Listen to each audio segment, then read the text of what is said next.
Hello, and thank you for joining me.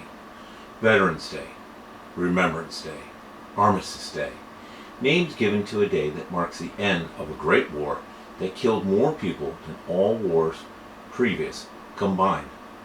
A generation later, another world war would take more lives than all wars prior to it had. That we did not have a third world war that surely would have killed far more, if not wiped out humanity from the face of the earth, is because we learned a lesson. And instead of pulling back as we'd done in 1918 into isolation, we stayed on the world stage, built up alliance systems under Bretton Woods, opened our markets, the Marshall Plan, securing the world's oceans for all, and all the rest. Now we find ourselves in a very different 11th day of the 11th month, where kindness and civic mindedness means staying apart rather than gathering together to remember and give thanks.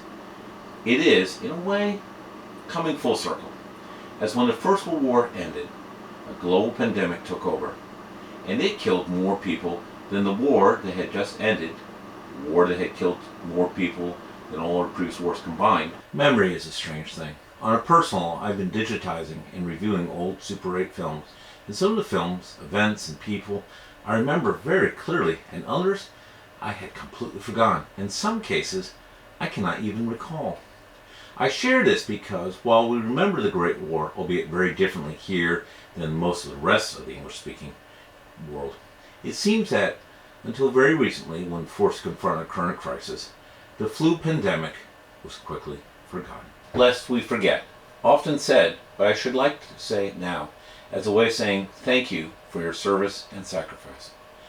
If we fail to learn the lessons of a war or other terrible crisis, and fail to keep these lessons in mind at all time, then that tragedy will be, on some level, in vain. True, some great evil may have been stopped, and not all tragedies can be prevented, albeit even those that cannot be stopped might well be mitigated. But what an opportunity for never again is lost. I think our debt to those who have signed the contract of unlimited liability is to make a land fit for heroes. Smart, rational government, civic mindedness in all of us, and an educational system that teaches civics, scientific literacy, and the limits and nature of military force. Thank you for your attention. Thank you to all who have served. I will see you on the other side.